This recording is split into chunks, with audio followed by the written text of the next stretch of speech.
Have I told y'all this?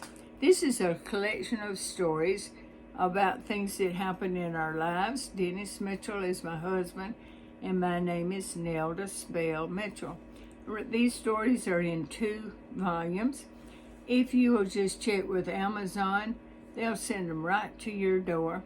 You might enjoy reading them, but they make wonderful gifts for people that you don't know. What in the heck can I give them? Well, they will enjoy getting these 2 books. Now, right now, I'm going to read you about Farmer the dog. Farmer was the name of Dennis's favorite hunting dog. He was 1/2 beagle and 1/2 blue tick hound.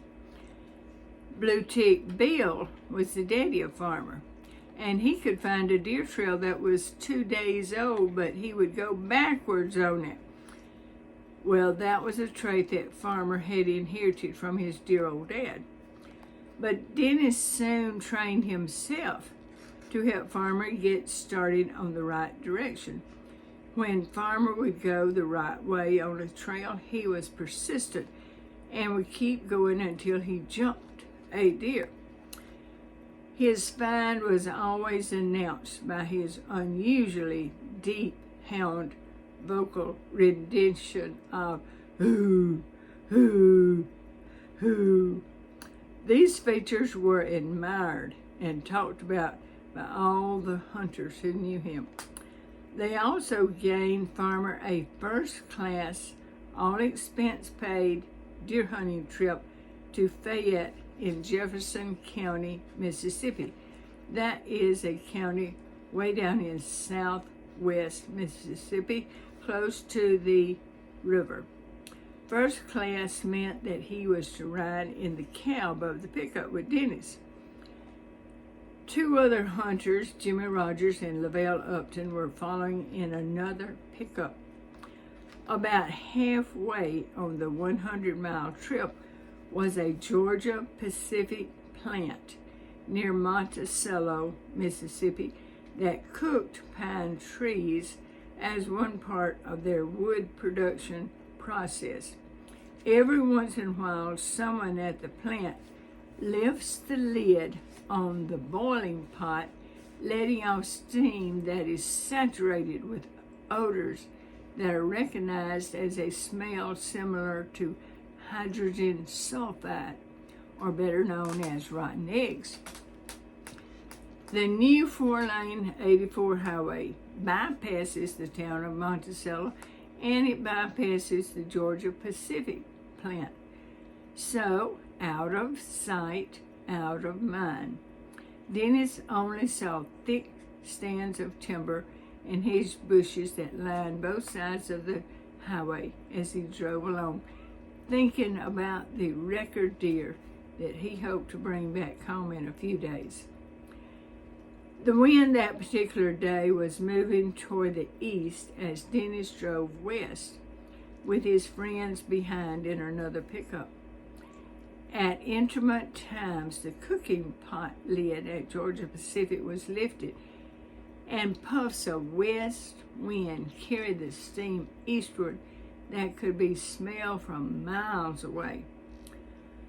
Unaware of the smell that filled the cab of the truck, Dennis looked at Farmer, who was calmly looking out his window, enjoying his first-class seat.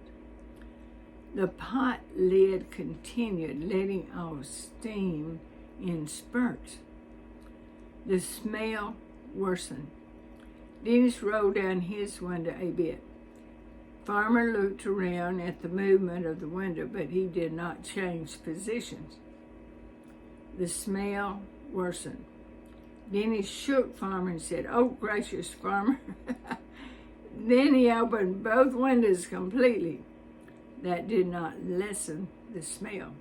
He shook Farmer again and said, "What have you eaten, Farmer?" The dog replied with a lick on Dennis's hand in gratitude for this attention. It was late fall and was too cool to ride all the way with the windows down, so Dennis decided to do what he had seen city folks do. He stopped on the shoulder of the road, hooked a leash to Farmer's collar, and walked with him back and forth on the grass. He had never walked a dog before, but was desperate to do something to prevent an untimely accident in Farmer's first-class seat. For the smell had gotten so strong, he was sure that Farmer needed to take a walk really soon.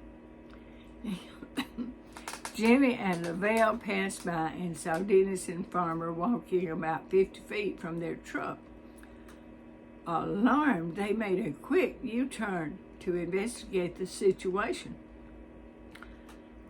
Dennis told them that his expert trailing dog was not so smart and it had evidently eaten something that would gag a maggot, for his gas emissions were strong enough to blister the paint off his truck.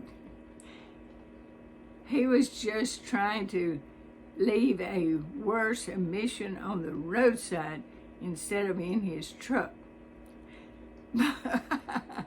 Both men burst into laughter, since they had no dog to blame. When they had encountered the same smell, they had soon eliminated each other and figured out that it came from Georgia Pacific.